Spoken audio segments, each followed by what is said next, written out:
Highway to hell. We'll do it. Better late than never. Better late than never. Here we are. We are live. Goodness sakes, man. This was thrown together literally last second, hence the name, play on words. Brother Bob, I know you're not a fan of us being so late, but we're here. Here's the thing. I wanted to go live as soon as news broke that Brandon Allen had signed with the 49ers. I know that's the news that you've all been waiting for. Like, when is Brandon Allen going to sign? And will it be with the 49ers? It's happened, guys. Free agency is set. That's all we needed. Good to go. Run it back tour 2024. No, I'm just joking. But there is a lot of breaking news happening around the league. We're going to talk about how that impacts the 49ers, if it impacts the 49ers. And we're going to talk about the Eric Armstead situation. I've got Twitter refreshing every 30 seconds to my right. So every time something big happens, I will have it ready to go. Appreciate y'all. We're going to talk about all the free agency happenings, and we're going to do it next.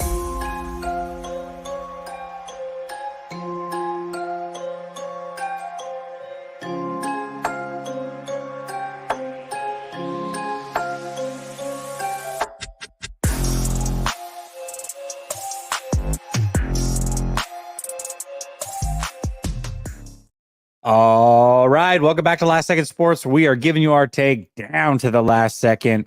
A little bit earlier than normal, but I got Coach with me Monday live. Coach, what just happened, man? You were like shaking your head, like what? I seen that the Raiders signed Christian Wilkins. Oh, so yeah, no, 30 minutes ago. Thanks, Coach. No, I'm just joking. Yeah, they did, man. No. So I've got Twitter refreshing every 30 seconds. It's a work day, Jesse. Give me a break. It's a work day. Coach has his Twitter refreshing every 45 minutes. So he'll bring you breaking news 45 minutes after it happens. Can't wait to hear the breaking news from Coach. Oh, my goodness. All right. Coach, how you doing, man? How you doing? I'm doing good, man. I mean, we're finally getting to see what the season is giving us. You know, we knew these things were going to happen. We've been waiting for quite some time to see, you know, exactly how the team shapes out as the season goes on. I mean, like right now, I don't want to use the word comeuppance, but we do have some pretty big financial implications with players that we have at the top half of our team. So, you know, I feel as though that one of the shoes dropped. You know, Eric Armstead was given an ultimatum, and you know, he chose to test the market instead of you know, get to the table to negotiate. Now, again, like, I don't want to say negotiate because we don't know what the true offers were. It could have been so embarrassingly low, or it could have been, you know, he could have taken insult to that and, you know, just walked away from the table. We don't know. I don't think we'll ever know. But one thing is for sure, this was more of a cash implication rather than a cap implication, in my opinion. So that's how I feel about it. Yeah, absolutely. Brother Bob, I am not reading that super chat. But I deserve it. I deserve it. Yeah, he's always with it. He's always That's what I'm talking about, Brother Bob. Not reading that. I am not reading that. All right, let's talk a little bit about Eric Armstead as we're waiting for free agency news to continue to break. And we're going to talk about some of the free agency news that has happened around the league, how that impacts the 49ers as well. But the big news really that happened last night so far is Eric Armstead being cut. Like you said, they approached him about restructuring his deal in a way that would save them a ton of money. Probably was more so just asking him to take a pay cut because they don't want to add years onto that deal. It doesn't make any sense. He was a free agent at the end of this year. So they probably were approaching him saying, hey, let's take your base salary of around $17 million. Let's drive that number down to help us out. And we'll fill your contract with incentives. And if you hit those incentives, you can make more than $17 million. That's usually how that works. He was unwilling to do so. Makes sense. He can't stay healthy.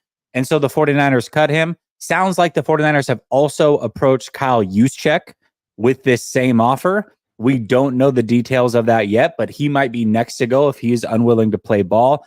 I have a feeling he'll probably be more likely to play ball with the 49ers. So we'll see if Kyle Juszczyk sticks around or what they decide to do with him. But Eric Armstead being released, how big of a surprise was this for you, first of all, before we get into kind of the craziness and does it make sense and does it not make sense? I'm not necessarily surprised. I mean, we saw this coming. The writing was on the wall for all of the reasons that you just went through. I mean, it's been hard pressed for Eric to get through an entire season without getting hurt. He's getting older. We started seeing that the guaranteed money that he got with his deal was going to start coming due in the later parts of his deal with the years coming up. And right now, we don't have the consistency that we need out of Eric. Now, for me, I don't.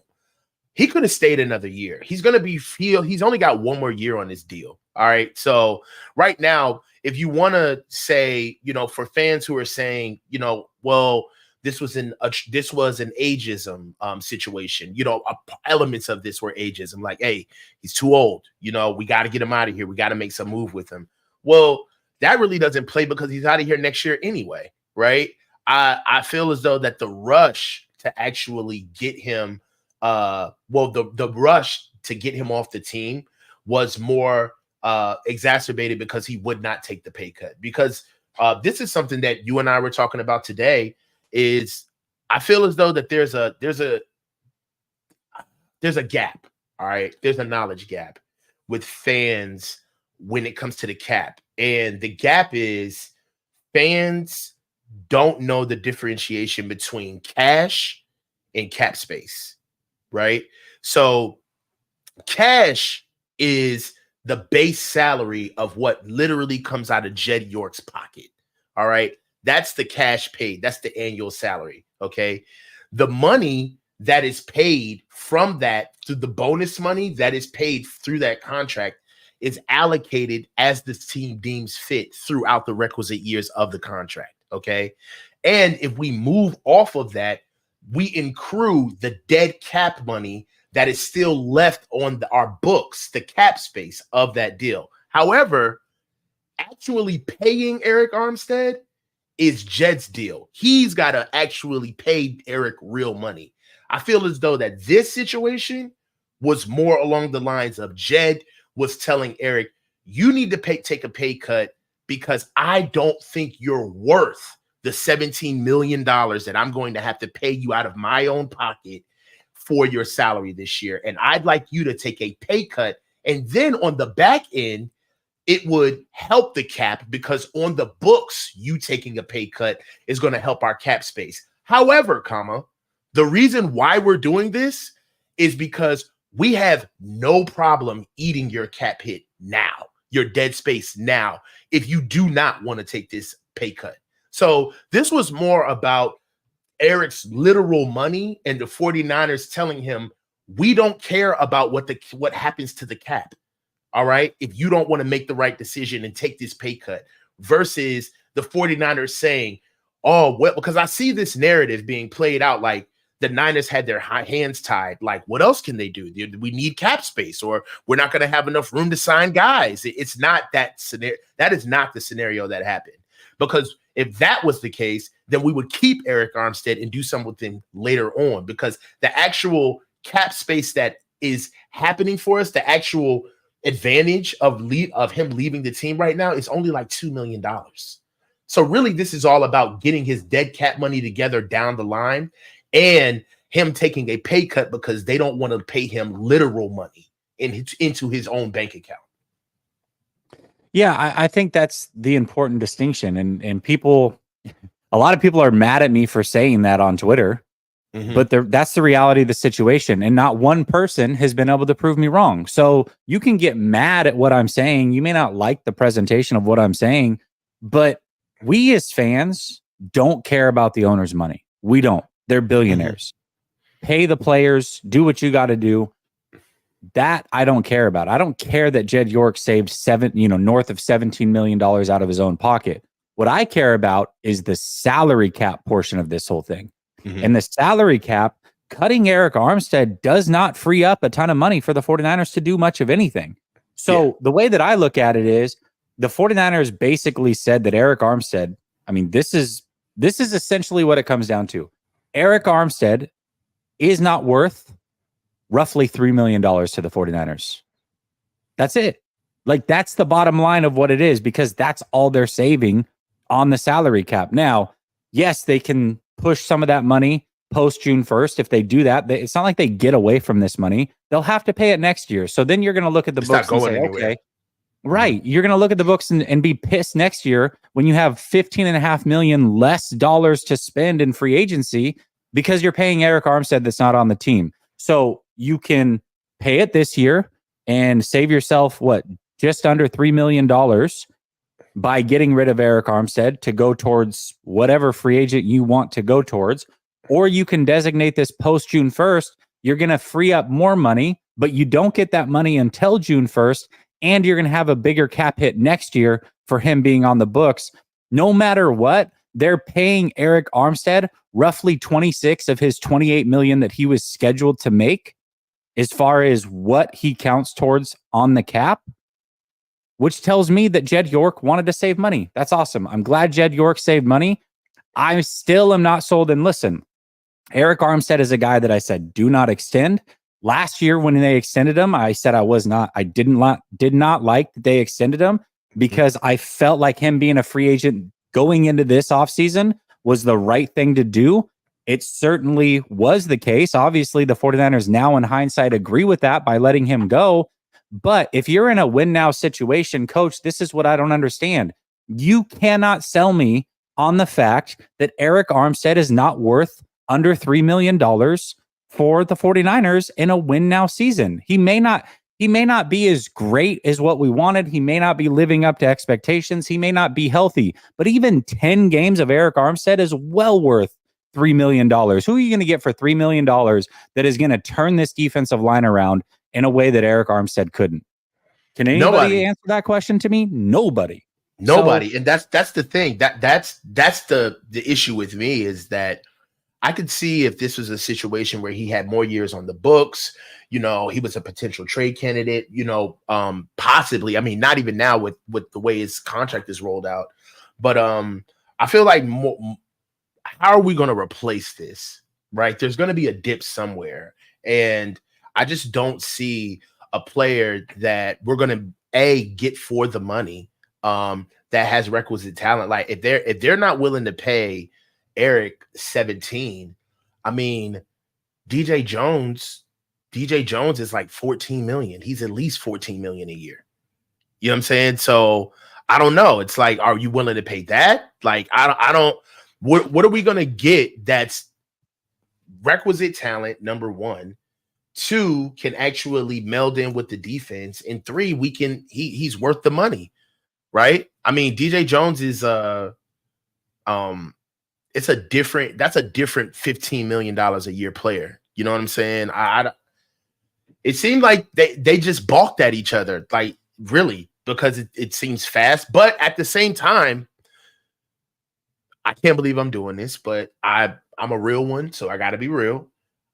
David Lombardi did say, I have to credit him. He did say that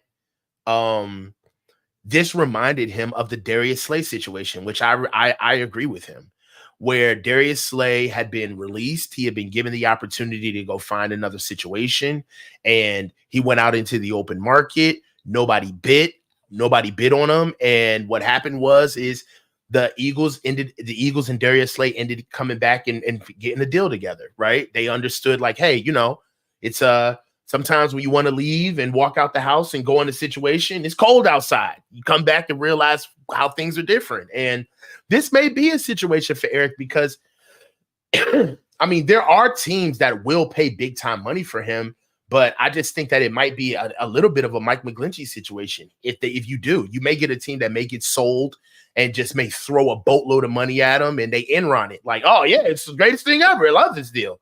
But for the most part, I don't think teams are too keen on getting a guy that's north or pushing 30 with continuous injury problems that just turned down possibly 15 million a year, possibly 14 million a year, right? And it's like, all right, well, dude, if you don't want what they offered you, then there's no way that we're going to come knocking, especially for the type of durability and consistency we want for that type of money. So Eric could, we understand the report, but Eric could go into the market, not see what he likes with that Niners deal in his back pocket and say, you know what? Hey guys, let's talk turkey. Let's try to make a deal. So all's not lost. Couple of free agency updates. Lonnie Johnson Jr. is signing with the Texans after spending a year with the Saints. He's coming back to the Texans. And Adam Peters makes his first big signing with the Commanders, signing center Tyler Biadasz from the Dallas Cowboys. Familiar face for Campbell, who was just with the Cowboys himself. But that is the first big signing in the Commanders era with Adam Peters. Those are the latest updates on who is signed around the league. All right, I pulled up a couple comments before I get to the super chats. And again, I want to be clear, guys. This is not, I'm not trying to attack anybody. I pulled up these comments not only because these are, I think, great comments that you two have made here, but the sentiment around social media when I try to explain this. So I'm going to try to re-explain why I'm not buying this. So Chris says the post 6-1 release would make sense, but to save only $2 million now does not make much sense. But I also get wanting to just get free of the contract. Okay. I'm going to work through this backwards. Getting free of the contract, he's a free agent at the end of this season. They were going to get free no matter what. Okay. They had 1 year left on the deal. So you're not getting free of it any earlier because no matter what, you're going to pay it. Now, what you've done is you've put yourself in a situation where you're going to either pay it now up front, or if you do it post June 1, you're going to add $15.5 million in dead cap next season when he's also not on the team. The 6-1 thing doesn't make sense to me from that standpoint. The just getting free doesn't make sense either because you're not getting free. You're still paying 26 of his $28 million.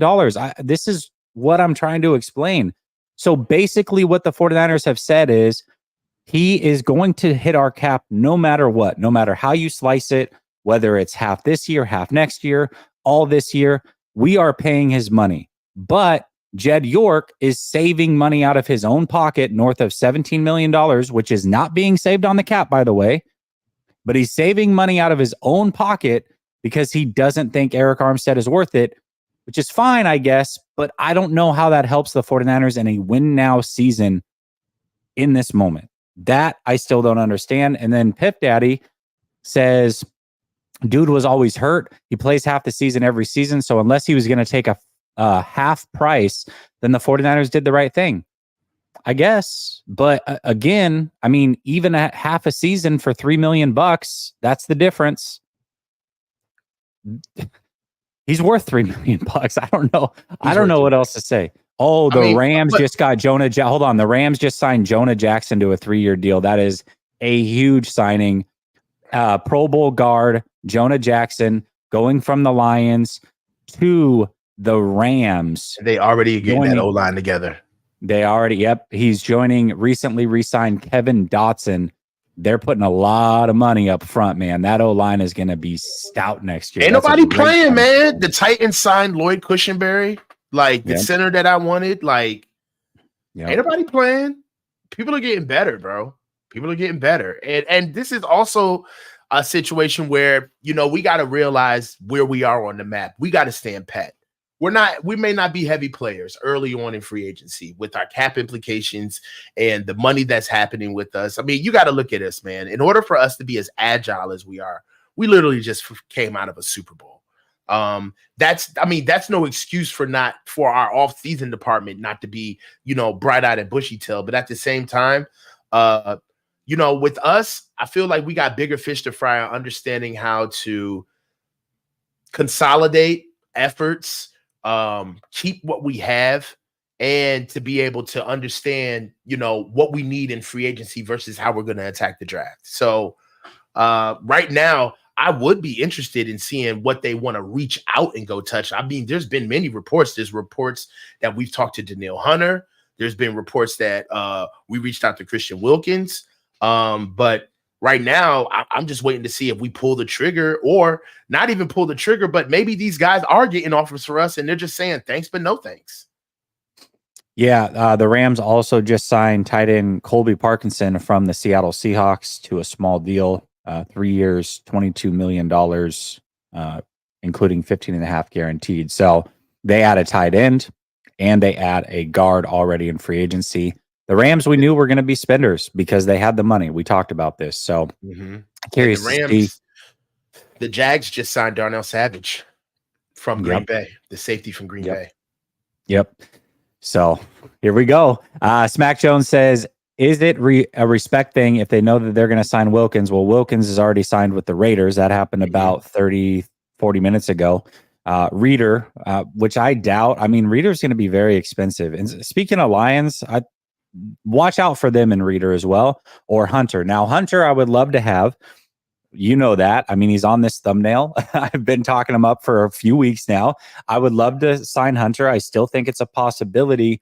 That being said, they play different positions. So because you're not saving money up front, it's not like Hunter is going to take the spot of Eric Armstead. So for me, you would want to keep both of them.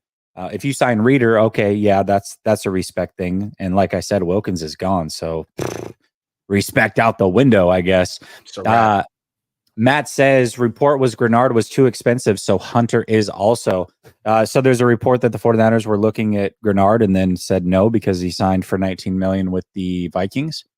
Okay, interesting. If that's the case, then Danielle Hunter wouldn't happen, I would assume, but we'll see. Maybe they value Hunter more though. You know, Hunter's a better player than Grenard. So maybe if they can get him at $20 million, they value that more than they do Grenard at 19. Maybe they thought they could get Grenard for like 15 and he priced himself out. So that's a possibility. Brother Bob says late second sports. All right. Chill out. Yeah. Hey, Bob. Wow, this thing. Gosh, you just repackaged the same thing I said I didn't want to read. All right. Matt says availability plus productivity versus compensation equals good. Bye. I still don't understand it. Smack Jones says also 6 days left until coach's payday. Oh, 6 days until you're free, huh? You can reapply? 17th. On the 17th. My man smacked me. He's on it. He's on it, bro. Golly. He's more on it than you are. My man Smack White. He's more on it than you are. Double B Studios says, did I miss anything? Not a ton. We're just talking about the Eric Armstead situation and why I don't think that it makes sense. So that's the big thing. And then other than that, we're talking about some free agency stuff. So Double B Studio says teams are getting better, but teams are also getting worse. For sure. Some teams are going to get worse. Some teams are going to get better. Okay, let's talk about some of these signings. So the biggest one so far is Christian Wilkinson. Now, I know that a lot of people, a lot of people thought that that was going to be someone that the 49ers were going to go after. In fact, that was the rumor this morning. It was the Bears, 49ers, and Vikings. Now, he is signed with the Raiders. They paid him very, very big money. He's a very good player, younger as well. I think that was extremely smart. Love the signing for them. Wish he could have been a 49er. I don't think it was ever realistic, though. Too big of a signing, too big of a payday, too long-term probably for his age. It just didn't make sense for the 49ers. So that being said, Packers are expected to sign Josh Jacobs. Sources tell me and Tom Pelissero. That's Ian Rappaport. Ooh, okay. Let's see it. All right, so let's talk about Christian Wilkes first. So thoughts on this one? The impact on the 49ers really is that he's not signing with the 49ers. He's in the AFC, so not a big impact there. But overall, what do you think about him going to the Raiders? I mean, I like the move, man. Heady guy, good motor. You know, as far as I'm concerned, I mean, he deserves every amount of money that he's got. I mean, it's a 4-year contract for $110 million with the base value of $84 million guaranteed. He got paid his bag. One thing that I do love about him is it's going to be really good to see him matched up with Max Crosby. I can't wait to see that duo. in Las Vegas. I also believe that they got him at the right time. This is his big. Hold on, more breaking news. Sorry, I'm gonna cut in every time there's breaking news. Go ahead. Bryce Huff, another defensive end, 3-year, $51 million to the Eagles. Bryce Huff is now on the Eagles. Now, the reason this is important is because not only is he going to the Eagles, right? But they have 2 defensive ends or pass rushers right now that they are shopping. This makes it more likely that they move on from one or both of those guys. So that's my opinion anyways. I doubt they're going to keep all 3. They are shopping both Sweat and who's the other one? Reddick. So it's likely that one of them or both of them are on the move by bringing in Huff. I would imagine. We'll see. Dude, that's a huge move right there, man. Bringing in Bryce Huff. Mm-hmm. Bro. Sometimes, I'm getting FOMO right now. That's all this is. It's just FOMO. It's a big and these are guys that I didn't even FOMO. Necessarily want, right? I didn't necessarily want them on the 49ers. So it's like being at Christmas and watching your siblings get something. It's just like, you got G.I. Joe to come through. Like, so I mean, it's good to see teams get better. We don't know how these things are gonna work out. I mean, it was reported that we were named as a potential suitor for Christian Wilkins. Tom Pelissero, he reported that. And the thing about it is that Christian Wilkins wanted upwards to $25 million a season. Like, now, sorry, I got another one. I apologize. It is official. Josh Jacobs is going to the Packers. It's official. What was the bread? Don't see it yet. I don't see the money yet. Okay. But these guys, I mean, what we're talking about, what I just asked is like the money, man. It's like these boys want their payday. These guys are probably going to get, when you're in the NFL, you're lucky to get to your second contract. So when you get your second or third, you're really trying to take as much chunk out of the apple as you can when you get those opportunities. And right now, we kind of had that situation. If you think about it, let's just take free agency out of it. The Niners have been having a big signing literally almost every year for like the past 5 to 6 years. We picked up Christian McCaffrey. We re-signed George Kittle. We re-signed Fred Warner. We re-signed Deebo Samuel. Like, these are all big deals. We re-signed and got Trent Williams together. We got Nick Bosa just signed for $34 million a year. Like, we signed Dre. We got Travarius Ward out of free agency. He was the number one DB coming out of free agency at the time when we picked him up. Like, and then mid-season, just for shits and gigs, we pick up the former number 2 overall edge rusher in Chase Young.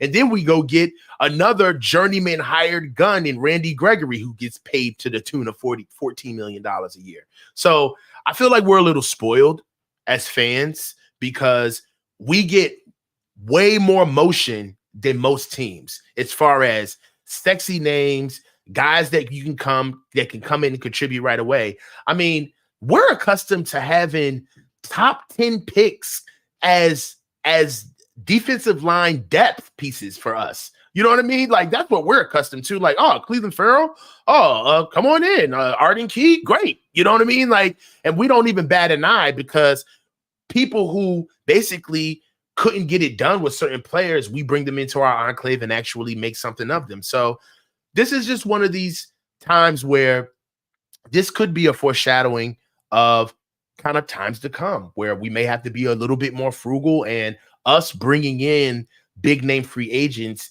isn't really how we get better at this stage of our regime, but getting younger, getting cheaper, getting more agile, trimming the fat, understanding that we're a little too big to fail, right? We have way too many top heavy older players on our roster, right? This may be our way of attacking the offseason. So, sometimes no answer is the best answer, right? And we may have to stand pat.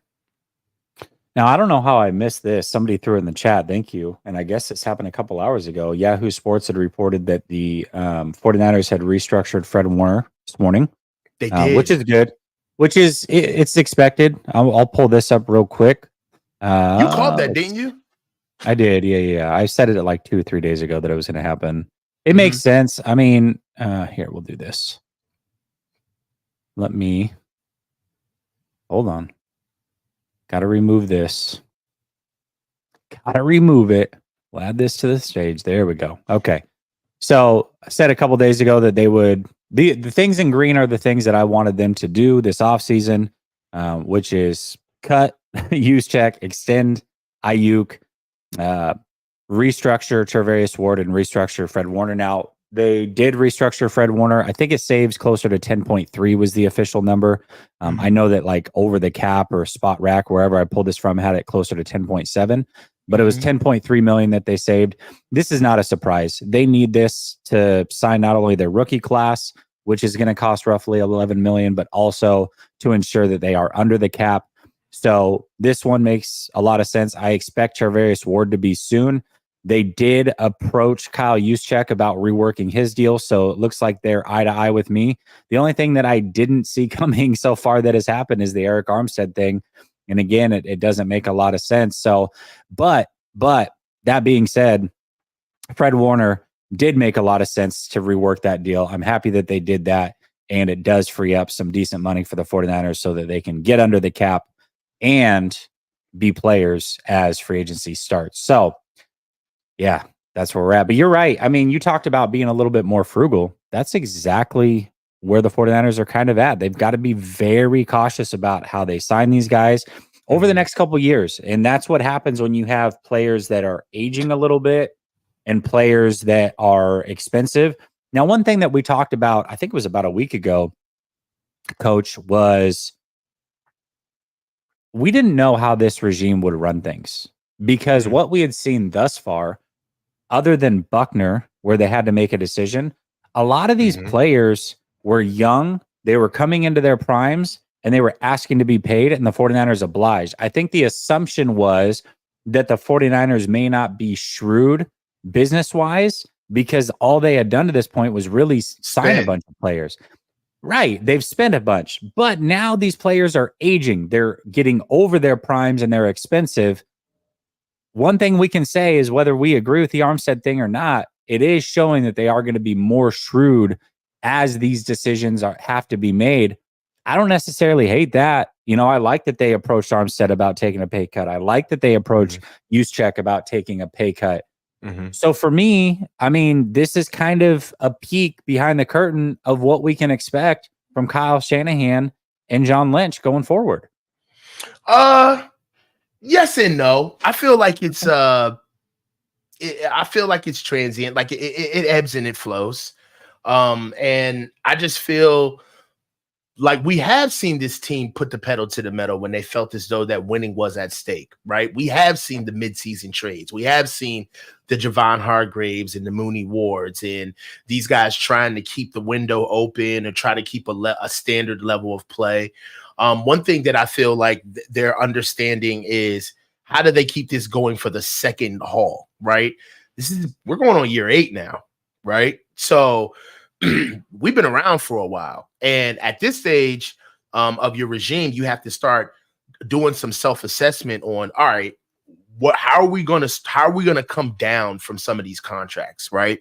Because if you vaguely understand the cap, you understand that the reason why players want bigger contracts is so they can get as much annual money up front, right? They want their bonus money on top of their annual money. However, the reason why organizations love contracts to be at a certain extent is because they get to backload a lot of that real money that they have to pay on the cap. Okay. So they get to make the cap work for now and then worry about the mess in the years later that they have to fix down the line. Now, one thing that teams rarely do is they go 2 for 2. Basically, not only do they keep all of those backloaded years, right, and completely strangle the cap with an aging player, but they go on the back end and they also pay you raw cash in your salary. And a lot of teams don't do that at all, right?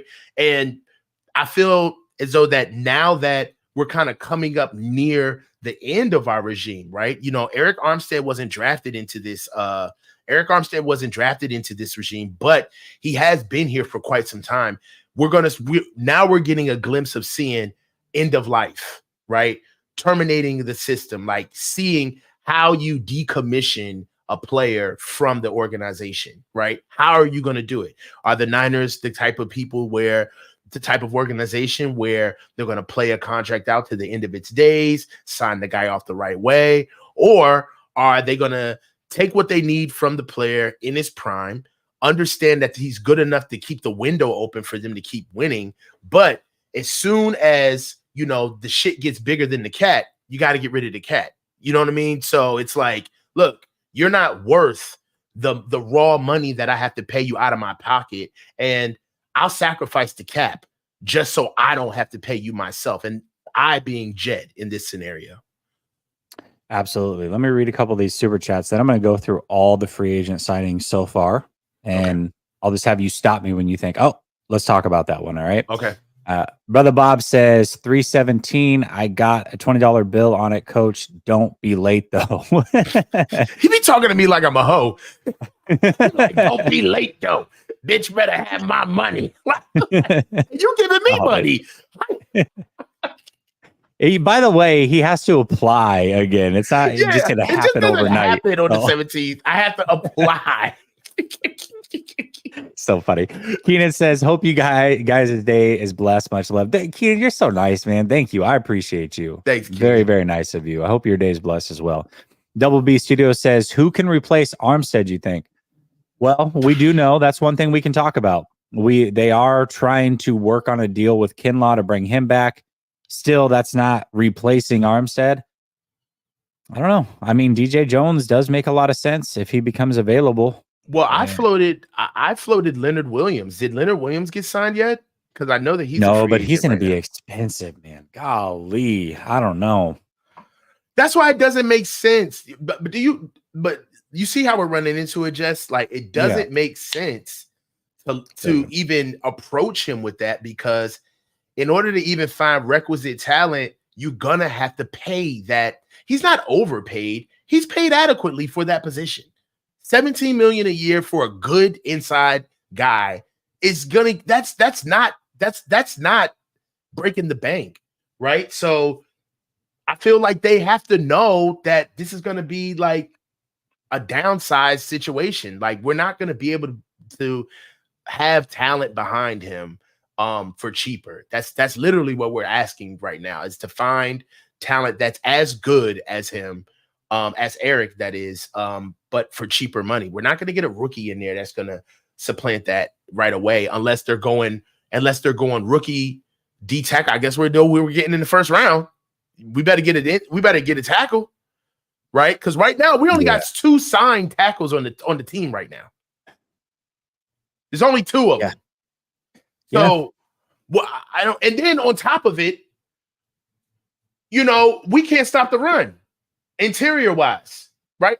This is not a doomsday situation. I'm not freaking out. All I'm saying is we already had an issue with stopping the run on the inside. We already had an issue with interior pass rush. We got 2 interior defensive linemen in. What's the guy's name? Is Kalia Davis still on the team? Kalia Davis on the team. Yeah, I'm pretty sure. I think he's only going into year 3. Yeah. All right. So we got with hold on. Stupid things acting stupid. All right. So with our team right now, we've got 2 defensive tackles on the team right now. All right. With positional spending, this thing, I'm gonna tell you. Yeah, because Kinlaw's not on it technically. And Givens isn't either. So it's Kalia Davis and it's Javon Hargrave. Jesus fucking Christ. Those are the guys. I'm just trying to see what we're gonna do to replace it, right? What are we gonna do? That's gonna be confusing because we're deficient in the area as it is, and we just got rid of our best asset. And Javon Hargraves doesn't stop the run. So are we gonna just go D-line, this whole D-line and O-line this draft? I wouldn't mind that. Just get the whole trenches together this whole draft. Well, there's a lot of guys out there. I mean, Daquan Jones, Maurice Hurst. Derek Notty's a free agent. Ashawn Robinson. Ashawn Robinson would be good. Solomon Thomas, y'all.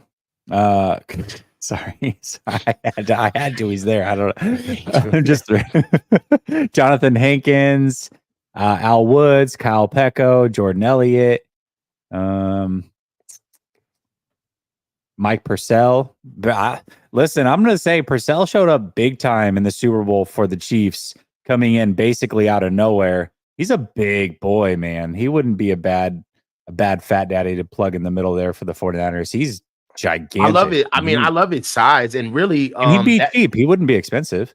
Yeah, I mean, I love his size. He would be actually a good pickup. And like, really, maybe that is the way they're going at it this year. They're probably saying, "Hey, look, we kind of went top heavy. Eric is a part of that ilk, and with removing him, maybe filling Eric in with maybe 2 to 3 guys, like 2 good, solid interior guys that can stop the run, that can give you consistency.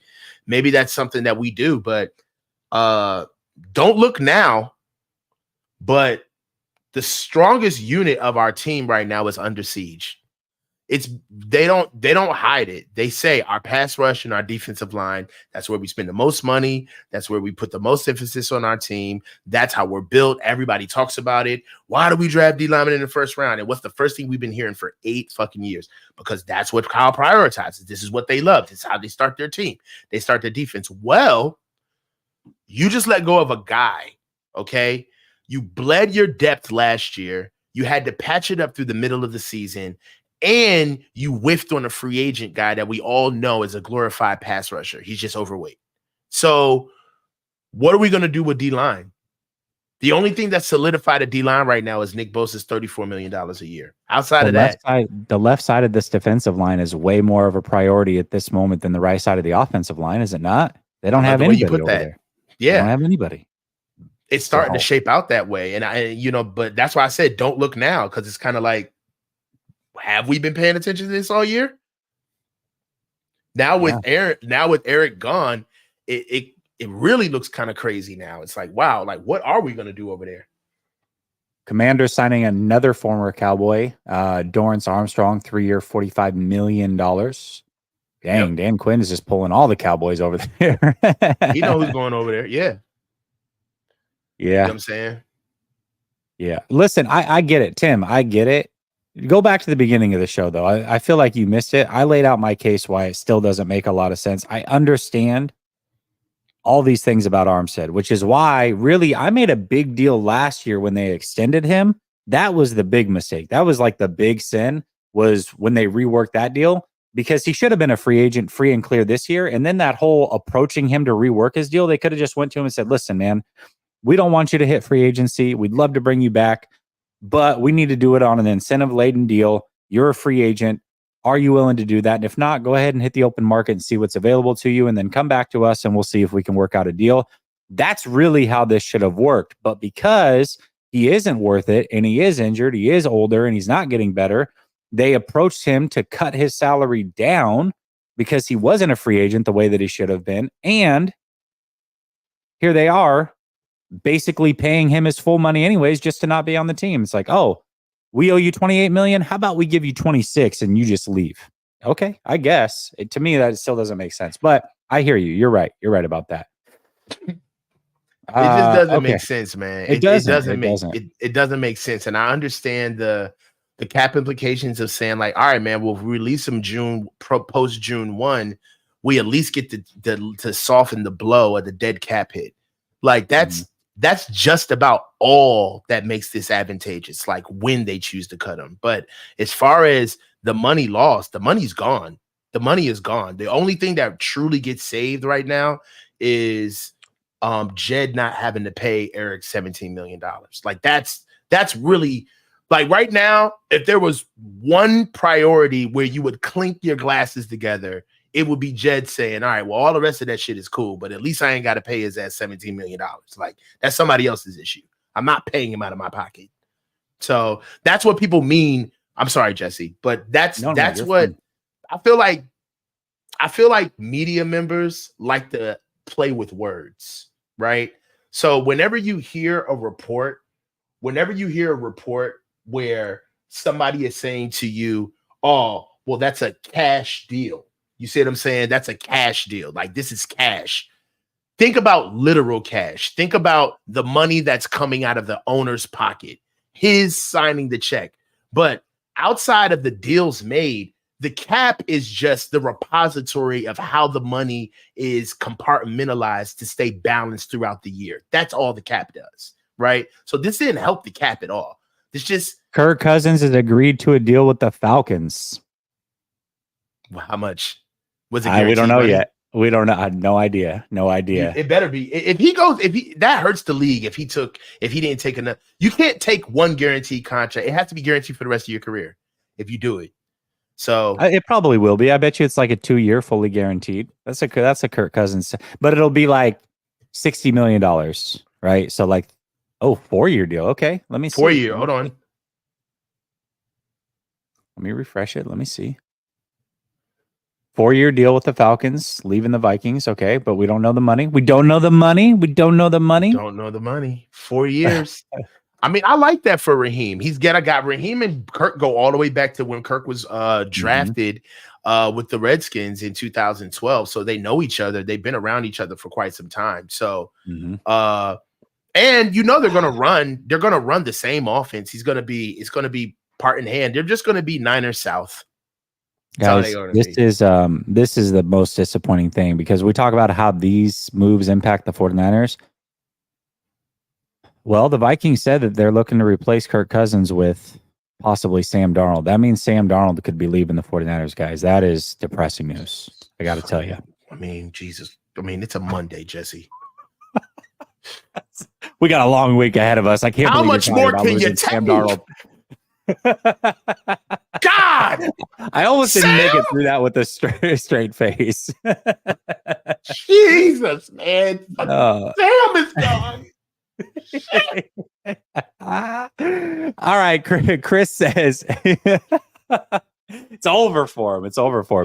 Chris says, so if we don't get better, if he doesn't get a better offer, do you think he resigns with the 49ers, or is it definitely over with the Niners? So here's the problem with this, from what I understand. And Chris, listen, I'm not a cap guru, but I stay well educated so I can deliver some good information to you guys and come at it from a different angle. The way I understand things is once you decide to cut him, you're still going to owe that dead money. So if they sign him later, they're going to have to pay him whatever they sign him plus the dead money that they already owe him. So it doesn't matter. Either way, I think he's gone. That would be even stranger if that is the case, because then you're going to pay him more essentially than what you would have if he had just stayed. That one would blow my mind. So we'll see. Okay. Word on the street is Lance is going to the Vikings. Makes a lot of sense. No, that makes a lot of sense. Yo, Cosmo, shut up. He is available. Technically, Cosmo, yes. He is available, actually. Fucking now that you say it, he is. He is available. Oh, man. So, yeah, Kirk Cousins gets his 4-year deal with the Falcons. Let's talk about some of these signings. So, here's the signings that we know about so far. Stop me if anything excites you. Okay. We're going to go position by position. Mm-hmm. Okay. Quarterbacks, Kirk Cousins, Baker Mayfield, Ryan Tannehill available. Russell Wilson is going to this Steelers. Is so funny. He's going to the Steelers, $1.2 million. You want to know what's funny about that? He signed for the lowest money possible because Denver has to pay the rest of his salary. They just got him for free, basically. That's a great signing.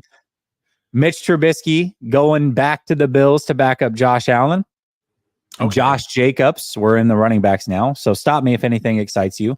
Hold on. So let me ask you this. Yeah, go ahead. Is Aaron Jones still with Green Bay? Yeah, I think so. I don't think he's a free agent at all. But remember, they liked Dylan. They always try to use Dylan, and it just never. I'm gonna tell you right now. And Dylan's a free agent, so that's a major upgrade. So if Aaron Jones and Josh Jacobs together, Green Bay's got a backfield, man. I'm telling you, man. People are gonna people are going to start showing us how to use the running game. All right. The way we didn't do it all year, and we spam Christian McCaffrey and barely played Elijah Mitchell or Jordan Mason. I'm telling you, teams are going to start getting better backs and giving us like dual looks. You're going to start seeing it. It's the smartest thing to do. I think you should. It's a shame that we don't use it, honestly. Yeah, I agree. So Josh Jacobs with the Packers, DeAndre Swift signing with the Bears, Tony Pollard signing with the Titans, and then Amir Abdullah stays with the Raiders. Okay, here's the wide receivers. T. Higgins, franchised by the Bengals, but has requested a trade. Mike Evans re-signing with the Bucks. Michael Pittman received the franchise tag from the Colts, but did sign a long-term deal later. Nelson Aguilar signs with the Ravens. Kendrick Bourne re-signs with the Patriots. Demarcus Robinson staying with the Rams. That's actually a low-key good signing, $4 million. He was a big part of that whole thing. Tight ends, we got Dalton Schultz staying with the Texans, Hunter Henry staying with the Patriots. Colby Parkinson, which we mentioned earlier, is signing with the Rams. Jonnu Smith signing with the Dolphins. And Zach Ertz signs with the Commanders. Albert Okawaba, whatever his name is, not gonna work here anymore anyways. Resigns with the Eagles, and Johnny Munt resigns with the Vikings. Okay, let me just make sure no other breaking news has happened. Yep, we're still good here. Still good on the breaking news. Haven't seen anything since Kirk Cousins. Yeah. Offensive tackles, the only thing that we've seen is Okafor is signing with the Patriots. Quisenberry signs with the Vikings, and then we also know that Jonah Jackson signed with the here we go, guards. Jonah Jackson signed with the Rams. That is a huge deal. That's big. Yep. Knox stayed with the Bills, but he was already under contract. They just reworked his deal to save some money. And also Dawkins was same thing, reworked his deal and extended him to stay with the Bills. Kevin Dotson is re-signing with the Rams. Jonah Jackson signing with the Rams. Ezra Cleveland re-signs with the Jags. Graham Glasgow re-signs with the Lions. Oh, they got him back. Okay. That's a big signing. Well, it is because they were going to lose Jackson. Yeah, that was a big signing. David Edwards re-signs with the Bills. Cody Ford re-signs with the Bengals. All right.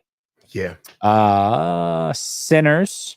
We know that Cushenberry went to, I believe, who was it? The Titans? The Titans.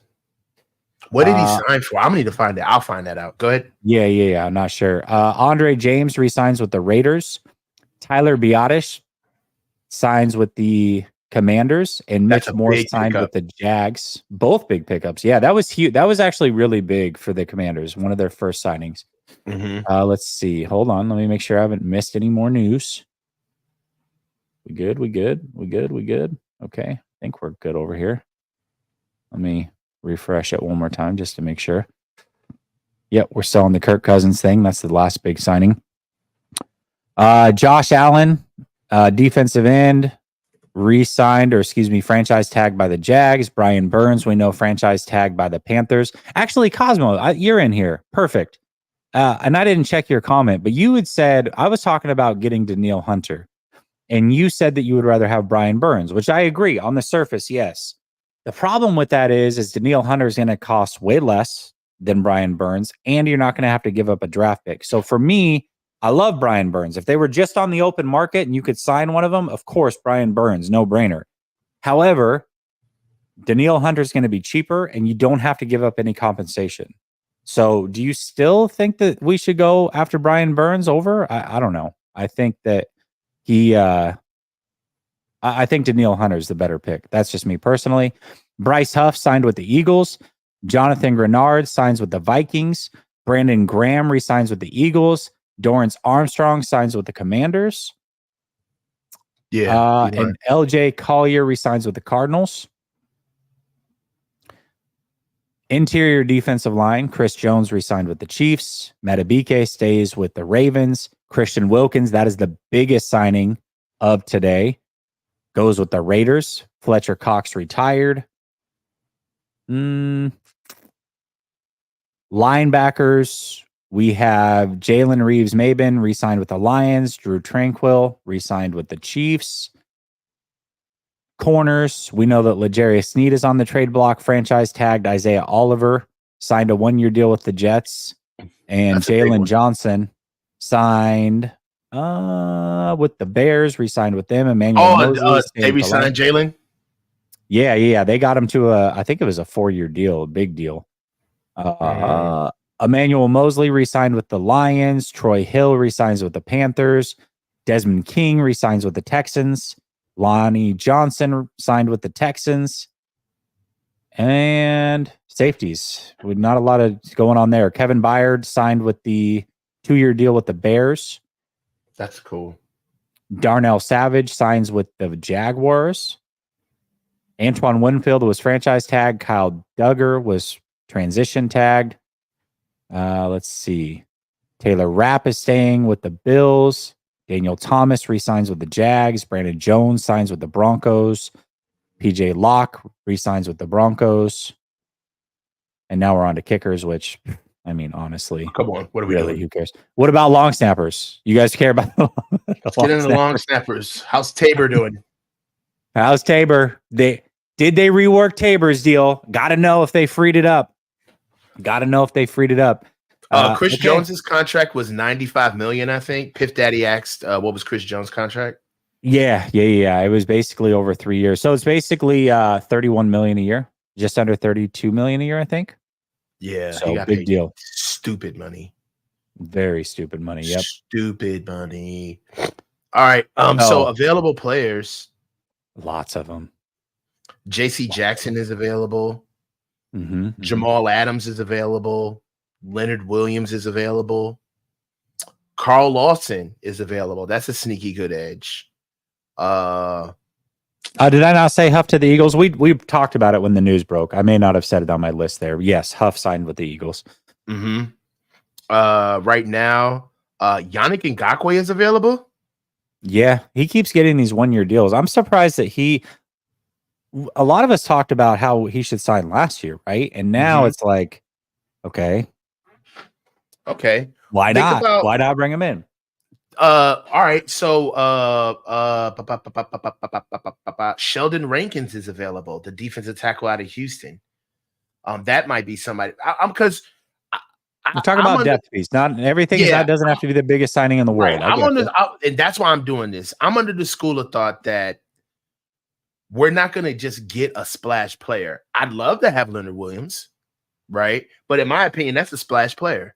So really, if we're not going to go through the draft, right? Could we piece together just a good D line with weight, with depth, right?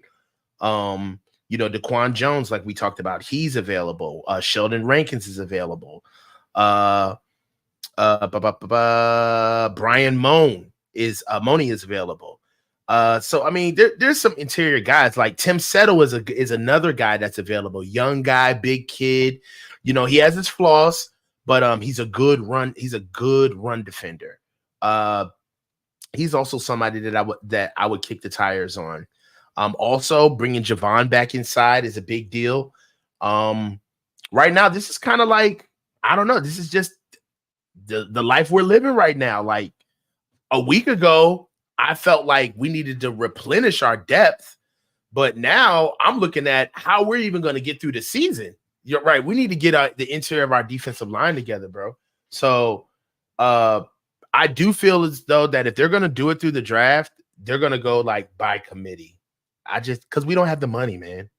So I don't see us swinging the fences. What do you think? Yeah, they can free up money. They can free. I still think that there's going to be a decent sized free agent signing. We'll see. I'm still holding out hope for Danielle Hunter until he signs. This is funny, Troy. I'm glad. Literally, this was the next thing I was going to talk about. I was just thinking about this, and then you sent the super chat, and you said it's random, very random, that I was just thinking about this as well, which is I wonder what the Bears do with Fields now that Cousins is going to Atlanta, or are they keeping him? That domino could shift the draft big time. What happens to Justin Fields now? Because the Steelers got their quarterback. Do the Patriots try to trade for him? I'm trying to think of teams that are a little bit later. The Broncos don't make sense. I mean, if Russell Wilson drove them crazy. And who's their head coach again? What's his name? Sean Layton. No. Peyton. Yeah. Yeah. Yeah. So Sean Payton, if Russell Wilson drove him crazy, then I gotta imagine Justin Fields would drive him crazy as well. I don't know. I'm very curious to see. And you're right, Scott. They did kind of overplay their hand a little bit. And are they willing to trade Fields within the division? I mean, if that's your only offer, I think you would have to if the Vikings. But listen, if I'm the Vikings, just being real with you, you've seen Justin Fields play. Now, if you like it and you're willing to give up a second round pick, then go ahead and do that. Or you could drop a 4th round pick and go get Trey Lance, who's from the area, and take your chance on him. Both of them are likely stopgap guys. The likelihood of them being your franchise guy is a lot lower. But wouldn't you take a flyer for a lot cheaper on someone like Trey than you would Justin Fields? I don't know. That's just me personally, because the Vikings aren't winning it all this year anyways. So I don't know, man. This is curious. This is a curious thing. Is he though? Based on what? I don't know that that's true. You can't. What has he shown, man? He's played like 30 something games, and he's had some of the worst games that you can think about. He's thrown for 300 yards like twice. Justin Fields has struggled, man. I like Justin too. Struggled I think a lot. I think he's a great kid, but I just he's not a quarterback in my eyes. You know what I'm saying? He's struggled. Well, he's not. Saquon Barkley is a Philadelphia Eagle. Are you serious? Oh yes. Yes. Oh my gosh. Damn, they got Huff and they got Saquon Barkley. Okay, this for me, Saquon Barkley was the one guy that I was the most curious about where he would sign. Okay. I didn't expect the Eagles. Now this morning it started to heat up. The Eagles were a possibility. Stayed in the division, going to the Eagles. That is big, man. That's big. Saquon Barkley with Jalen Hurts. Now that's now this is something that I feel like maybe a little bit redundant. Daniel Jones is not like I like this. Fields to the Seahawks would be a good one. That actually makes a lot of sense because they're not committed. Yeah, I like it. Daniel Jones can run. Like Daniel Jones is one of the most athletic quarterbacks in the league. I feel like he's one of the most underrated athletic quarterbacks in the league. Like people don't realize how athletic Daniel Jones really is. Yeah, and like if he was Dante Jones, motherfuckers would be looking at like, I'm just being real, bro. Like, nah, like, you know what I'm saying? It works both ways. It's a lot of times you could be like, man, if he was black, no, if he was white, nah. But hey, if Daniel Jones was Dante Jones, people would be like, yo, Dante nice, bro. Dante can fly. I'm just being real. And what I'm basically trying to say is that with Jalen Hurts being with Saquon, I just like to see what they're going to do. I mean, it would be good to see Saquon run with that offensive line. That's going to be good to see him be able to run behind a really good offensive line that he's never had to play, that he's never played with before. But outside of that, I would have to see a little bit more because I don't think that they're necessarily protected with Jalen Hurts' arm. I don't trust his arm. Yeah, I don't either. But I mean, this kind of helps things out a little bit. Saquon Barkley. The deal is 3 years, $37.75 million. Could be worth up to $46.75. Includes $26 million fully guaranteed at signing. So actually, not a bad deal. I mean, you're talking about just over $12 million a year, and then it could max out at around 15 if he just hits all of his crazy incentives. I don't think that's a bad deal. I mean, he's 27 years old. Yes, he had an injury a couple years ago, struggled a little bit, but I mean, he looked very good to me last year. He was the only bright spot of that whole offense. They didn't have receivers. They didn't have a quarterback. They had nothing on that offense. And every team knew that he was running the ball. And they're like, okay, we're going to go like 9 in the box. Good luck with this. Mm-hmm. So Saquon like the Eagles, I think it's a good signing. I like Nah, he deserves it, man. He deserves it. It's a big deal. Saquon going to the Eagles is huge for them. And I like the fact that the running backs are getting love, right? Josh Jacobs gets another one real quick. Too. Sean Murphy Bunting just signed with the Arizona Cardinals. God damn it. That's a good signing. That's a decent signing, yeah. I don't expect him to be a lot of money, but that's a decent little signing, yeah. Mm-hmm. There you go. Patriots signed Antonio Gibson, huh? Is that true? I haven't seen that one pop through. I'm mad at that. That's a really good I signing. know And that's you like it. he You like knows how it. much Yep. I like Antonio Gibson. Mhm. Damn, that's Yep. huge signing, man. I love Antonio Gibson. I think he's gonna shine in New England. He is, right? Yeah, I haven't seen that one come through. I'm not saying it's not true. I'm shocked that I haven't seen it. Everybody's like enamored with the Kirk Cousins and Saquon Barkley Yeah, thing. so we already know what I that, but mean? you did hear this report by David David De La Cruz's comment in the chat that the safety out of the Jaguars, Rashawn Jenkins, is visiting the Niners. Yeah, that one doesn't excite me. I don't think he's It that doesn't good. move you? No. Why not? You think he's trash? Well, I don't think he's trash. I just think that he's a depth piece. I don't think he's starting over either of the guys that the 49ers currently have. You know, I mean, they do need another safety. So I'm not saying it's a bad signing, but it's not like, oh my gosh, this is a guy. Okay, he's fine. He's fine, but he's not going to start. He's not going to start here over Hufanga, and he's not going to start over. You know what I mean? So it's a depth piece. If Gibson goes, it's a depth piece. That's how I see it. I don't think he's that great, personally. yeah. I mean, shit is going down. I mean, I understand he is a good depth piece. I mean, they got to replace Gibson is the way that I see it, and that's what it is. But it's not necessarily as the starter. So I think they do, man. Oh, here it is. Here's Kirk Cousins' contract. We got the details now. 4 years, $180 million contract, $50 million signing bonus, another monster payday for Kirk Cousins, who gets $100 million guaranteed. Nope, $100 million guaranteed, $90 million in 24 and 25, plus another $10 million in 2026 with a fresh start in Atlanta. $100 million guaranteed, 4-year deal, $180 million. So he's making roughly what is that? $45 million a year. It's fucking ridiculous, bro. It ain't one shit. Ain't one shit. Big. It's amazing, big. bro. That's big. It's amazing. And they'll love him in Atlanta because he's so quarterbackian. Yeah, he is so quarterbackian. Former Packers guard John Runyon reaches an agreement 3-year deal with the New York Giants, including $17 million guaranteed, 3-year, $30 million. Okay. Gardner Minshew to New England. It's something I like a lot right now. People Did it happen? No, right now people are saying that it's close. Ooh. Ooh, man. Watch out for Gardner. I gotta say, Saquon Barkley, Hurts, assuming that AJ Brown sticks around, and what is it, Devontae Smith? I think that's a good 4, man. Plus their tight end's good too. I don't know, man. That's a good offense. I like what they're doing. You know what I'm saying? Right now they're trying their best to get everything together. I just think Kirk Cousins with Drake London and Bijan Robinson, I think that they got something cooking over there in Atlanta. You know what I'm saying? Being able to have Kirk and then Kirk with Kyle Pitts, like Atlanta might be all right, bro. Think about it. You know what I'm saying?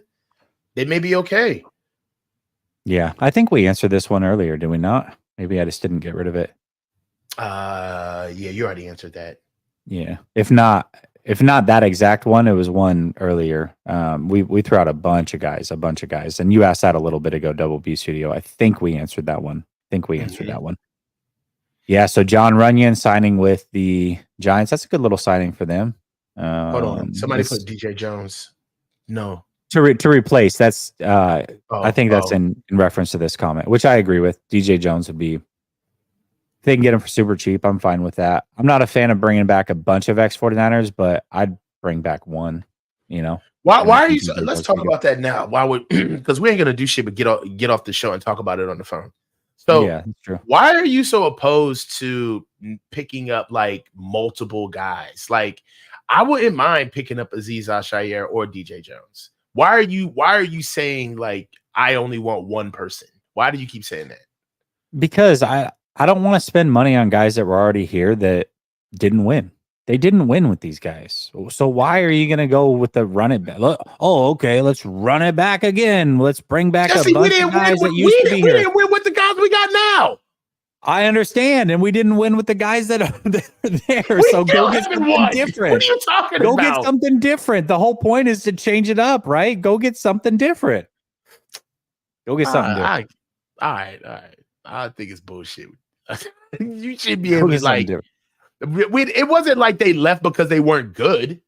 Also, You know, Aziz like Al DJ Shaair. Jones wasn't like Aziz Al Shaair didn't go because I know what you're about to say too. I'm gonna be fair and not step on your point, but I know what you're about to say. Fuck it. You're about to say Go he ahead. didn't even play that much. He was a package guy when he was here. So why are you going to bring him in to be a starter? Like I know you're going to say that's actually not what I was going to say. But why would he come here when he's earned to be a starter? He's going to want big money, and yes, he's going to start while Greenlaw is out. But once Greenlaw comes back, he's still the third guy likely. He's going to get money in a multi-year deal to go somewhere else. Like him going here doesn't make sense on a 1 year or 2 year deal. He's worth more than that. Like I just don't think that it's realistic. But also think about it this way. We don't know what Dre is going to be once he gets back.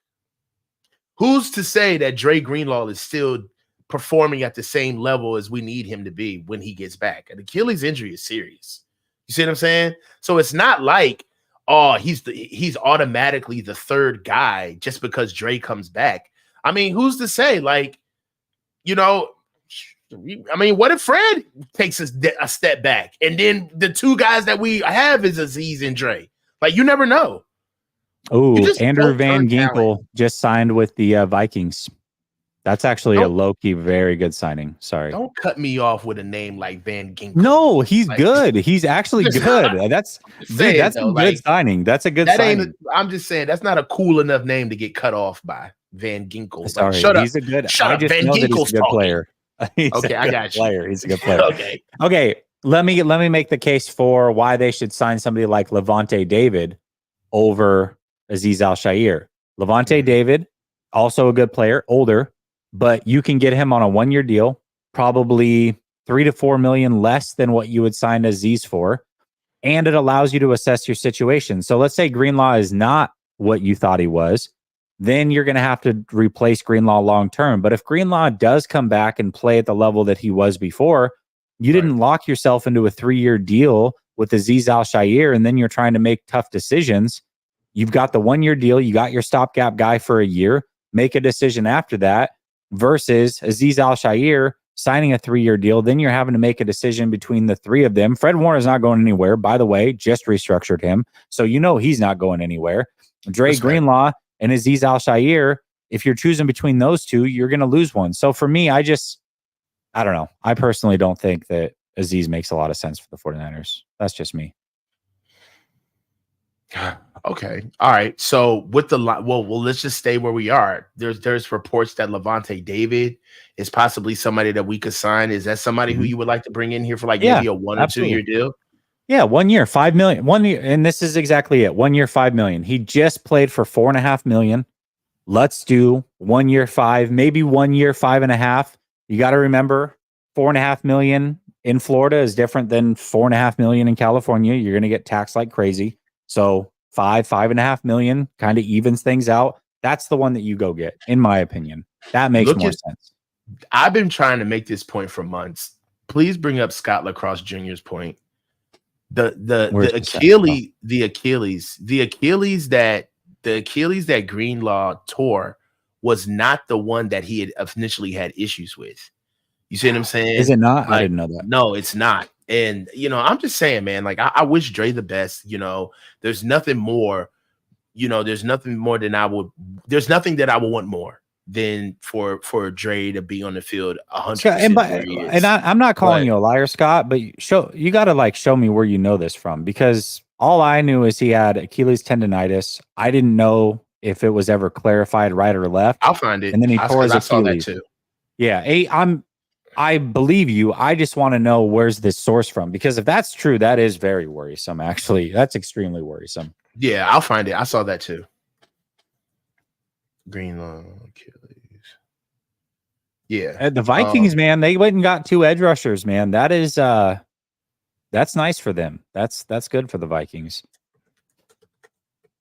Yeah, I mean, the Vikings, I like the fact that the Vikings got a stronger running game. I mean, that's that's one of the reasons why they lost to us. They kind of put Jordan Love in a bad situation near the end of that game, and he had too much responsibility on his hands. But the truth is that their running game was working on us. I mean, Aaron Jones did have that 153-yard run in the third quarter that kind of tried to tilt the scales, tip the scales in how much they ran on us. But with them having a good pace horse like Jones and Aaron Jones and what's my boy that did Josh Jacobs? That's a serious backfield with an offensive line that's dedicated. You get a guy like Jordan Love, and now quarterbacks themselves are a part of the run game. Jordan Love himself is an athletic guy. So, watch out for Green Bay, man. Oh, Danielle Hunter got signed? By us, 49ers. We fucking signed Danielle Hunter. Is that true? Where's this at? I'm not seeing this anywhere right now. I've got Twitter fully guined up. Are we sure about this? Are we sure that we didn't get bamboozled? Because I see it from former Vikings outside linebacker Danielle Hunter is signing with the 49ers on a 2-year, $32 million deal. From? Adam Schefter. Are we sure it's the right Adam Schefter? I've got Adam Schefter's tweets right in front of me. Damn it, Jesse. Hold on. I don't see that. I don't see that. Are we sure it's not the fake Adam Schefter? You guys sure about that? No. You guys sure? Let's just wait. Let's wait. I'm refreshing. I don't see that anywhere. I don't see that anywhere yet. I don't see it yet. Don't get hyped yet. I don't see that yet. Where? Everybody keeps saying it, but I feel like people might be getting bamboozled. I'm looking at Adam Schefter's. I'm refreshing his tweets right now. I see it nowhere on his board. Nah, that's Raj posted it. I don't see this. Is it the fake one? Okay, but come on. Raj is breaking news before Adam Schefter? Come on. No, it's not even on Google. No, guys, not yet. Not yet. Somebody. He got. Yep, he got. He got. It's fake. That's cap. That did not happen. They got bamboozled. Absolutely not. It's not the real Adam Schefter. Yeah, Raj got bamboozled. It's Adam Schefter. He got it. He got bamboozled, dude. I'm sorry. That's not the real Adam Schefter. That's not the real Adam Schefter. Yeah, and hold on. Ari Mavor just tweeted this. Marov. Yeah. What did he tweet? You sack of shit. He actually said it. He said former Vikings outside linebacker Danielle Hunter is signing with the 49ers on a 2-year, $32 million deal per Adam Schefter. He added him. Hunter gets a fresh start with the Bay after 8 years in Minnesota. He added him. Who did? Mirov? Yeah. Or Raj? No, Mirov added Adam Schefter. That's why I thought it was real. I'm looking at Mirov's tweets right now. I don't see anything from him. He must have deleted that.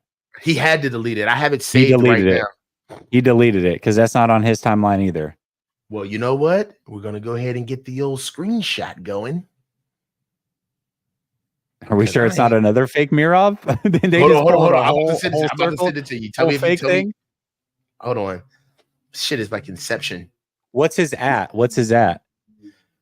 Oh, somebody just trolled it. It's at I'm super fresh. That's not him. Bro, I'm telling you, you got two fake people tweeting these tweets. Two fake people. Come on, man. I'm telling you, I got them all right here. That's why, yeah, it was all fake. Okay. It's fake. All right. Okay. Yep. That sucks. Hey, listen, you guys, I got all excited. You guys got me excited in the chat. You've been wanting that. You've been wanting his ass all off season. Bro, I'm telling you. He's on the thumbnail. He's on my thumbnail. I would love to have him. Give me your reasons on why. Give me your reasons on why this guy is a can't miss guy for the Niners. First of all, he's pretty much always healthy. For the last 5 years, he's played every single game. 1 year he missed, I think it was 9 or 10 games. That was 3 seasons ago. 16 and a half sacks last year. But overall, his last 70 games played, which is the last 5 years, 62 sacks in 70 games played. I mean, he's a walking 14 sack a season guy. Yeah, so he's a bucket. He's a yep. bucket. Yep. I mean, right now, man, it looks like we pretty much like went through the onslaught of free agency. I don't see anything else moving right now. Sam I'm pretty Darnold. sure we're gonna... People are saying Sam Darnold went to the Vikings. I don't see that either. I don't see that. Yeah. No. I've got everybody here. I've got Mike Garafolo. I got Adam Schefter. I got Ian Rappaport, Ari Merov, Tom Pelissero. I've got them all right here in a thread, and it's refreshing every 30 seconds. So I don't listen. If it happens, I'm likely to see it. I'm just saying. So I don't know. I'm not seeing that one either. Maybe it's happened. Maybe they're just behind, but I'm not seeing the Sam Darnold one either. So. Nah, it's a weird time for Twitter right now. Everybody is paying attention. Everybody's trying to get clicks off, man. You know what I'm saying? Of course. You know. Okay, Jesse, I'm here. The Neil Hunter. Yeah, now the party can get started. Oh, good. Hold on. They said Hunter is a top priority for the 49ers, so it's likely we will see Hunter. Imagine Hunter and Bosa on the same deal. I would love it. But also, I heard today that Wilkins was a big priority from 3 teams, including the 49ers, and he didn't sign with any of those teams.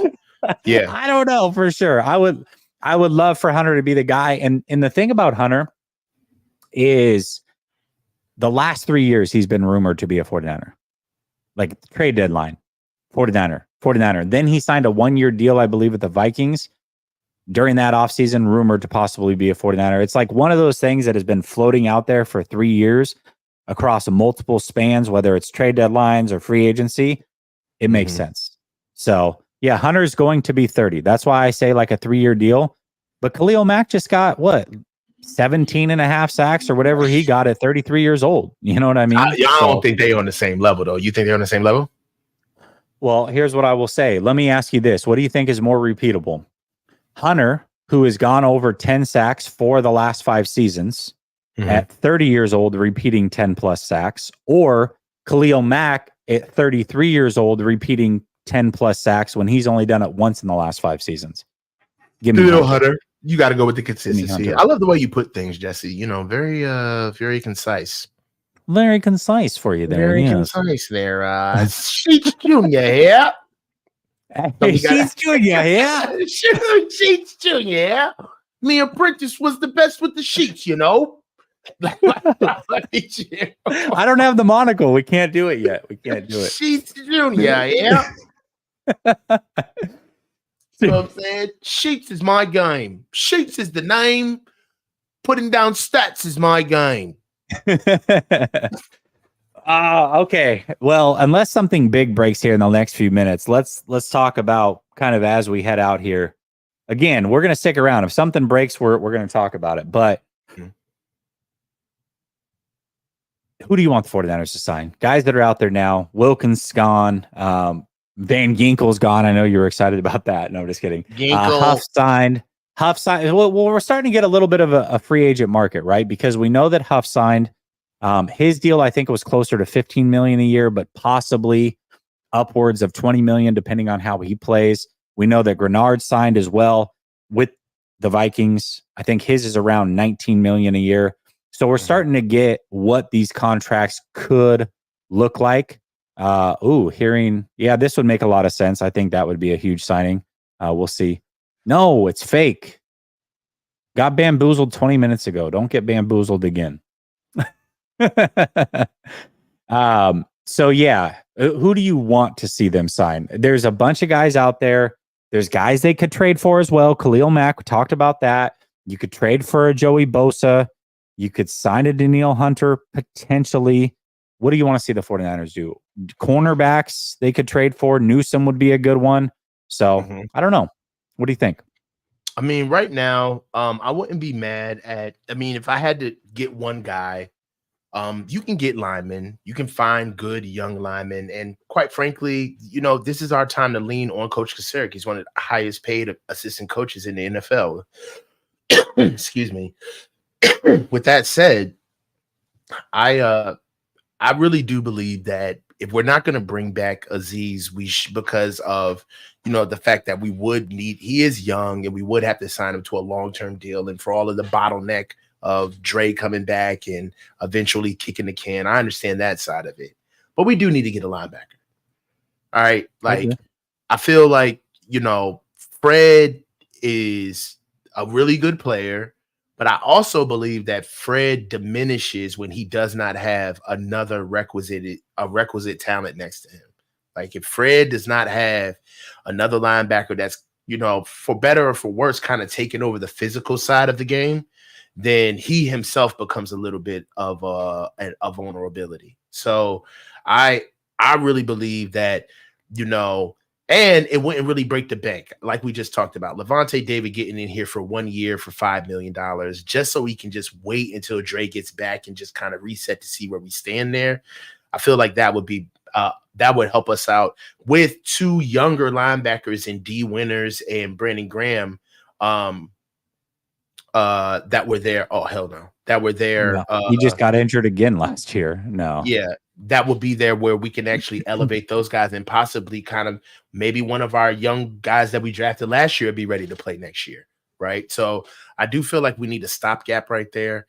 Everything else we can fill down the road, but we really do need to get a linebacker because let's be real. We really haven't had a pass rush this year. We really didn't have one. We had good pressure, but we really weren't getting home. And even the years before, when Nick had his great year, right, in 2022, when Nick had his great year, he really was the pass rush, right? We had other guys, but in my opinion, what has always made our defense elite is our linebacker unit. Nobody has the type of linebackers that we do. And the only teams that have close to the talent that we have at linebacker, their defenses are just as good. There's no coincidence in that, right? With the Ravens, you know what I'm saying? And Roquan Smith and Patrick Queen. Like these guys, they help our defense in so many ways. So really, I think it'd be the best impactful decision to make and the cheapest is to go ahead and get a veteran linebacker to help. Okay, let me ask you this. Let's say they don't get a big name guy. I'm going to throw out another name that is decently big that a lot of people aren't talking about. Shout out my guy Marco for talking about this last night. But I'm going to put together 3 names that they can sign here. Okay, that would be big helps, but not like the oh my gosh splash signing. So let's say instead of putting 20 million into Daniil Hunter or something like that, they signed Josh Uche from the Patriots, edge rusher, very, very good player, underrated. Could be a very, very good fit here as well. Then they would sign DJ Jones if he gets cut, Levante David. So those are your 3 signings to kind of beef things up, your starter guys. And then, you can fill out the rest of the roster with a bunch of inexpensive guys, however you see fit to go get that depth. And then you have the draft. I mean, would you feel decent about that? I think Uche is very, very, very underrated. I'm going to read something to you here real quick. Okay. So this is straight from PFF. Hassan Reddick, when he was a free agent 3 years ago. Okay. And I don't fully buy into the grades for PFF, but I'm going to read them anyways. Hassan Reddick had a pass rush grade of 80.4. Okay. Josh Uche has a pass rush grade of 83.8. True pass set pass rush grade 88 for Hassan Reddick, 80 for Uche. Pass rush win rate 10.9% for Hassan Reddick, 16.4 for Uche. And then the run defensive grade 66 for Uche versus 56 for Hassan Reddick. That was the year he was going to be a free agent. A lot of things are comparable there. Really, the one that I'm looking at is pass rush win rate because that's an actual stat. That's not an opinion stat. That's an actual stat. 16% is extremely high, man. So, yeah, you bring him in, maybe you can get him for around 12 million. You bring in DJ Jones, you bring in David. That's around your 20 million that you could get versus signing Daniil Hunter, who, again, I would love to have, but that's 3 guys for the price of 1. Now you're helping build out that depth. What do you think of that? I mean, I like that. I feel like all of our plans are gonna change as we get more news, right? And things Yeah. shape out. I do want to see what we're gonna do in the latter parts of free agency because I feel like that's where you see the real skill of your front office. Everybody can swing for the big name that we need, but I feel I hate to say it, but I feel like we're past holes. We need to like regroup. We're Mhm. past holes. Like we're not looking for like a guy that can kind of fill in what's already there. We've got injuries across the defensive line. We got tons of guys that are leaving. We have injuries at our linebacking situation. We're young at the safety position, and we're also inexperienced there, and we're injured coming off of that. But this is just the brass tacks of it, right? At corner, we only have two guys that we know that can start. Okay. We still have to figure out what we're going to do on that side. Right now, we're looking at our wide receiver room pretty much being probably one of the most top heavy units on our team, with Brandon Ayuk possibly getting the bag, Debo Samuel due 28 million. Aaron And Jones got released. Mike okay, Reyes. So Jacobs okay, is to replace him. he's the That's guy still an then. upgrade. I mean, that's still That's an still an upgrade. upgrade. Yeah. Younger, fresher. Mhm. Yeah, Yeah. still an upgrade. And he's got tons of pop. He's an old school back too. I love Josh Jacobs and his running style. But with the receivers, and we still don't even know what we're going to do with Juwan. Nobody's talking about that. What we're going to do to sign Juwan and get him. Oh, Oh, can you hear me? oh, hey there. Yeah, I can hear Yeah, you. yeah. You're fine. It's just Oh, your camera. It's just your camera. yeah. You're It's just good. my camera. Hold on. So, Yeah. yeah. So basically, the biggest thing right now is trying to figure out what we're going to do with all of the situations where I feel like we have something going on at every situation. I mean, every room or position group on our team, but maybe quarterback, and we still got to find a number 3, right? So Yeah. right now, we got a lot going on that's way bigger than just the right side of our offensive line. I think O-line's been getting a lot of love this entire offseason, but right now, it seems as though that this is a rebuild. This isn't like a regroup. You know what I'm saying? That's right. I think his camera. Did your camera overheat? That has to be what it is. Yeah, my camera overheated. Yeah. So I'm trying to cool it down. I'm about to turn it back on. Hold on. I think there's a setting in there that you can have it to where it doesn't overheat. I'll have to get that for you. Yeah, the El Gato. Yeah, Aaron Jones released. That makes sense. I guess they got Josh Jacobs. So there you go. Yeah, lots of moves, man. Lots of moves. None of them are the 49ers, but there's still some names out there, right? This is still just day one. And we're still we're 3 hours into this thing. So we'll say this. We just went an hour and a half. We talked a lot about what's happened. We talked about the Eric Armstead thing. Breaking news happens. I'll be back. Coach, you are more than welcome to join me. Oh, yeah, I will be back. I'm hopping on this thing. I'm on this thing. Okay, so if breaking news happens, I think we'll be back. But for now, I think it's, we're good. We're in a spot where we were able to talk through some things. Shady Luke says the Falcons offense is going to be disgusting. Yeah. Matt McEwen says PFF is trash. They had Oliver Overload. I get that. But the pass rush win rate is a real thing. And I agree with you. The grades are absolutely awful. I totally understand that. So the last hour, basically the big moves are John Runyon going to the Giants, Aaron Jones released, Saquon Barkley to the Eagles, Kirk Cousins to the Falcons, Van Ginkel to the Vikings, Gibson to the Patriots, Will Lutz to the Jaguars. Those are the latest moves over the last hour or so. You are up to date. If something breaks for the 49ers, big news, we'll be back. Appreciate y'all much. Yeah, go ahead. What happened? And one more thing. Your boy hit 4K. Hey, let's go. 4K. I love it. I love it. Hey, we're over 1,000 watching right now. And not all 1,000 of you are subscribed to these channels. So make sure you give Last Second Sports love here. Make sure you subscribe. We'll be back. And also, you can go at @bangbang_49. That'll bring up Coach's channel. Go check him out. Give him some love as well. Just hit 4K. That's a big milestone for him. Much love, Coach. Thanks for joining me midday. Again, breaking news happens. We'll be back. As soon as Thank we you, end this, you know guys. something big's going to happen. Yeah, ready? Ready? Big news coming in 3, 2, 1.